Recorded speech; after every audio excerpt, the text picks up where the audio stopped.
Nastal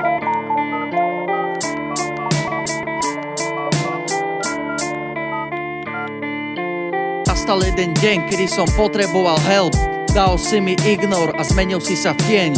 Kde si kurva bol, keď som ťa potreboval? Moja chyba, veď ja som ti dôveroval. Začal si ohovárať, hrať sa na real kamaráta. Čo si ty za klamara, ktorý má potrebu ohovárať? Chcel si na nás hodiť špinu a dokázať našu vinu. Zmeráme silu slov proti silám tvojho činu. Niečo keď si real, si mi začal valiť frajerku a chcel si z nej spraviť svoju milenku. Proste si on nech mi nevraví, ako je píšeš. Fakt si myslel, jak to nezistím, že?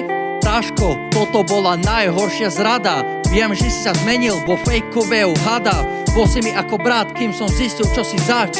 Ostal vo mne chlad, dnes už cítim z teba smrad.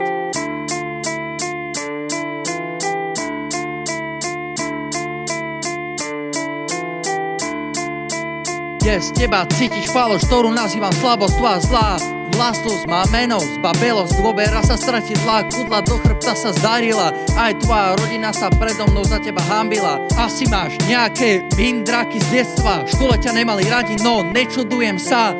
To preto, lebo fake ľudí nemá nikto rád. Vďaka minulosti si zapričinil vlastný pád. Teraz si vo stresi, ostal si v depresii. Cítiš len sama tu bez kamarátov si prach. Nemal si nás zradiť, ty fejkový smrad. Môže si za to sám, nemusel si byť had. Chcel by si späť časy, kedy sme sa bavili, vo všetkom si verili, vtedy jak sme si to slúbili. Nezabudni na to, že navždy spolu končíme. Náš friendship na veky vekov zrušíme.